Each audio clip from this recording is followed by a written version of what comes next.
एक बार फैसला हुआ था, अपने कुछ साथियों ने उसके ऊपर केस किया था।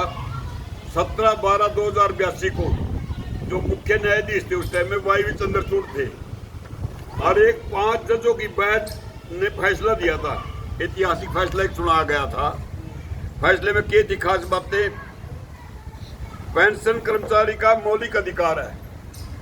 उस टाइम में जो 5 जजों की जो बेंच बैठी थी सुप्रीम कोर्ट की, उसका फैसला आया था ये 17/12/1982 को। उन्होंने कहा था भाई पेंशन कर्मचारियों का मौलिक अधिकार है। पेंशन केवल पिछली सेवाओं के लिए एक पुरस्कार है। ये उन्होंने जो अपने फैसले में कहा था वो बातें मैं आपको बता रहा हूं।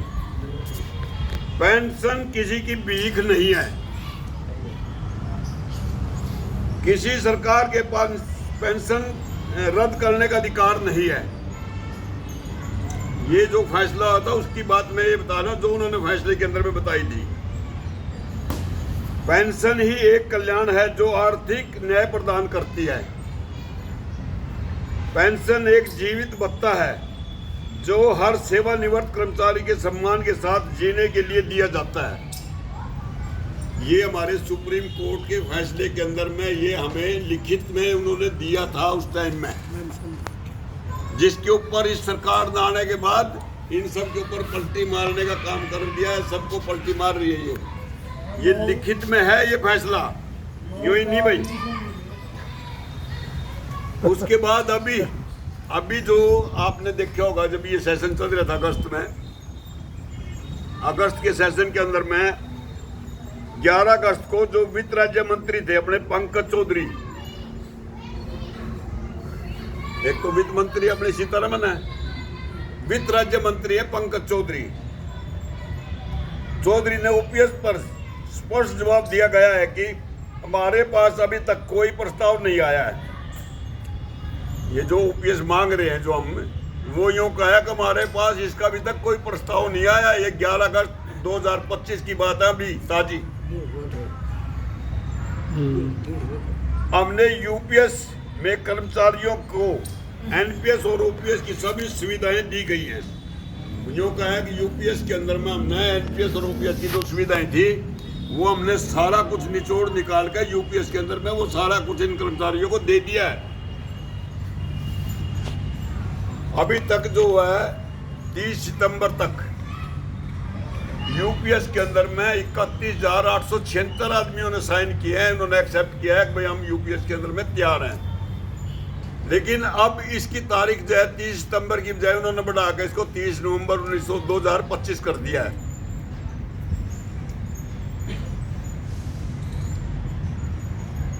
अभी कुछ ऐसे भी राज्य हैं जिनके अंदर आज भी ओपीएस लागू है और एक राज्य ऐसा भी है जिसने आज तक ओपीएस के सिवाय दूसरी आज तक कोई उन्होंने अपनाई ही नहीं है। पश्चिमी बंगाल ऐसा एक राज्य है जिसने सिवाय ओपीएस के आज तक किसी एनपीएस या किसी अपने कर्मचारी को कोई दूसरी और कुछ लिखाया भी नहीं, देखा भी नहीं है और इनकी किसी बात के ऊपर उन्होंने मतलब अमल किया ही नहीं है। जिन राज्यों में ओपीएस लागू है, हिमाचल प्रदेश है, झारखंड है, छत्तीसगढ़ है, राजस्थान है, कर्नाटक है। एक राज्य जिसमें अब तक एनपीएस यूपीएस मान्यता नहीं दी गई, केवल ओपीएस लागू है, वह पश्चिमी बंगाल है। अब 22 दिसंबर 2023 को अटल बिहारी सरकार ने पीएफआरडीए बिल लाकर ओपीएस को खत्म करके एनपीएस पर बिल पास किया था। इसकी भी तारीख दी है 22 दिसंबर 2003 को अटल बिहारी सरकार ने पीएफआरडीए बिल लाकर ओपीएस को खत्म करके एनपीएस बिल पर बिल पास किया था और ये पास करके 1 जनवरी 2004 से इसको जो है सेंटर के अंदर, स्टेट में नहीं, सेंटर के अंदर में इसको लागू करवा दिया था और 2 साल के बाद ये कह दिया था सरकारों को भी, पूरी स्टेट की सबकी, अगर आपको ये अच्छी लगती है एनपीएस तो आप भी इसको लागू कर दो, आपका भी फायदा रहेगा।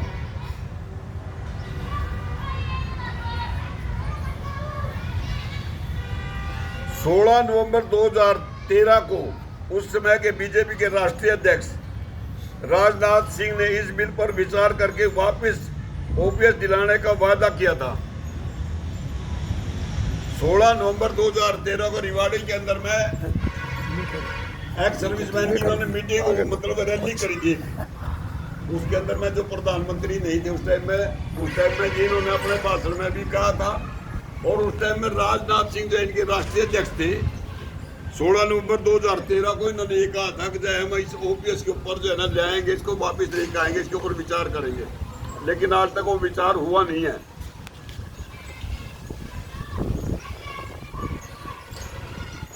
अब मोदी सरकार कहती है कि पेंशन राज्यों की अर्थव्यवस्था को खराब होती है।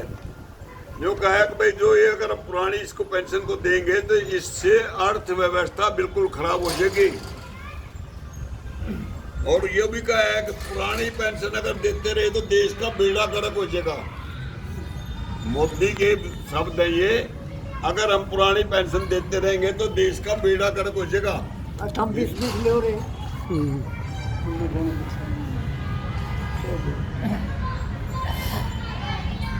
चलो ये तो वैसे तो कम्यूट के ऊपर है, लेकिन कम्यूट के ऊपर जो है अपने प्रधान जी आ रहे हैं, बोल देंगे। सरकार पेंशनर को 80 साल की उम्र पर 20% बढ़ोतरी के बंद करने की नीयत बना रही है। आगे किसी प्रकार की सुविधा नहीं देना चाहती है। सरकार पेंशन पर फैसला करना चाहती है कि पेंशन 70 साल या 75 साल कब बंद की जाए। अब सरकार ये कह रही है अब जो ये पेंशन देने लग रहे हैं, ये 58 से लेकर 70 तक देवे कि इनको 75 तक देवे। वो यूँ कहे हम तो मांग कर रहे हैं कि भाई हमें 70 पे या 65 पे जाए, हमने 5% मिल जाए, फिर 70 पे 10 मिल जाए, 75 पे 15 मिल जाए, 80 पे जिस तरह 20 मिल जाए 20 मिल जाए। लेकिन वो तो यूँ कहे कि जो 80 साल के हैं वो भी इनके ज्यादा ही आदमी जिंदा रहे कि हमने 20% और देनी पड़ा है। वो उनको 20% देने की बजाय यूँ कहे कि इससे पहले इसका काम तमाम कर दो। पेंशनर्स को पेंशन 70 साल की उम्र में इनकी बंद करते हैं, 75 साल की उम्र में बंद करते हैं। इसके ऊपर अभी तक इनका जो है ये जो कैबिनेट की मीटिंग हुई है उसके अंदर में इसके ऊपर प्रस्ताव रखा था, लेकिन इसके ऊपर अभी तक कोई फैसला नहीं हो पाया उनका, भाई इसकी उम्र कितनी रखी जावे। आपकी ये ना सोचियो डीए, और ये जिस तरह मास्टर ने बताया था अगर भाई डीए फ्रीज हो जाएगा, डीए नहीं मिलेगा, आपकी यही पेंशन मिलती रहेगी। ये पेंशन नहीं मिलती रहेगी, बिल्कुल जीरो करेंगे। ये कह रहे हैं 70 साल में या 75 साल में इसको एकदम से कटअप कर देंगे, हम बिल्कुल इसका सफाई कर देंगे। आगे जो स्टेट की जो पेंशन मिलती है वो स्टेट की पेंशन आपको भी बुढ़ापे की भी वही मिलेगी, उससे अलावा कुछ नहीं मिलेगा। आपको 3000, 3500, 4000 जो भी किसी स्टेट में है वो मिलेगी आपको।